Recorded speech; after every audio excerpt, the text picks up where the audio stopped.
दोस्तों नमस्कार, मैं देवेश साहू आपका फिर से एक बार स्वागत है हमारे YouTube चैनल में। और आज हम ये जानने के प्रयास करेंगे कि प्रारंभिक पूंजी की गणना एवं पूंजी पर ब्याज की गणना, opening capital and calculation of interest on capital, ये हम निकालना सीखेंगे आज, कैसे इसकी गणना की जाती है। पिछले अध्याय में, पिछले वीडियो में हमने जाना था कि लाभ हानि न्यूनतम खाता कैसे बनाया जाता है।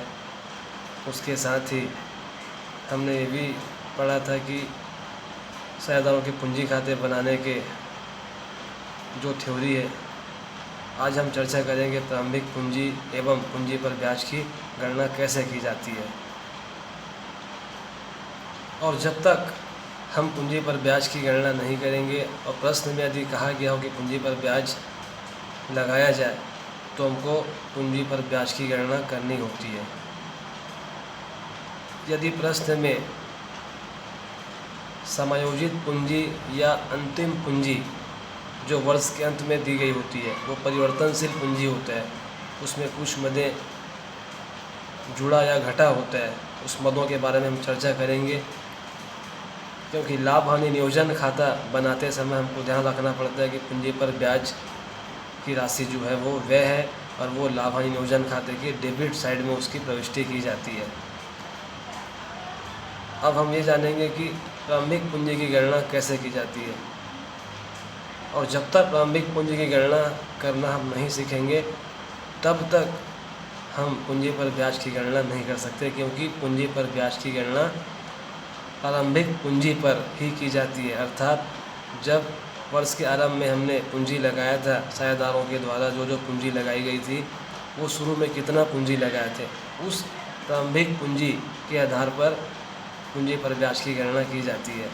यदि प्रश्न में अंतिम पूंजी या संयोजित पूंजी दी गई हो जो वर्ष के अंत में दिया होता है तो हमें प्रारंभिक पूंजी की गणना करनी पड़ती है। सबसे पहले हम लेते हैं अंतिम पूंजी की राशि, अर्थात वर्ष के अंत में पूंजी, परिवर्तनशील पूंजी, इसमें कुछ मदें घटी व जुड़ी होती है, उसमें हम प्लस कर देंगे आहरण। उल्टा करना है, पहले हम पूंजी में जो जोड़ते थे उसको हम अब घटा देंगे, जो पहले घटाए थे वो हम जोड़ देंगे, उल्टा करना है।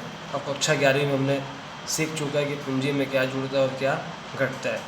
तो सबसे पहले हम अंतिम पूंजी लेंगे, अंतिम पूंजी की राशि में से आहरण की गई जो राशि है उसको हमने पहले घटाया था, अब हम उसको जोड़ देंगे।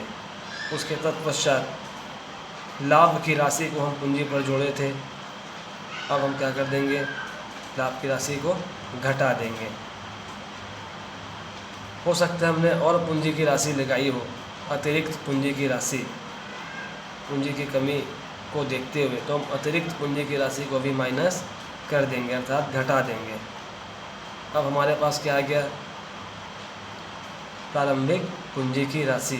और यही वो प्रारंभिक पूंजी की राशि है जिसके आधार पर हम पूंजी पर ब्याज की गणना करेंगे। और पूंजी पर ब्याज की गणना का सूत्र है पूंजी पर ब्याज बराबर प्रारंभिक पूंजी की राशि गुणित ब्याज की दर बटा 100। ये रहा पूंजी पर ब्याज की गणना करने का एक आसान तरीका। धन्यवाद।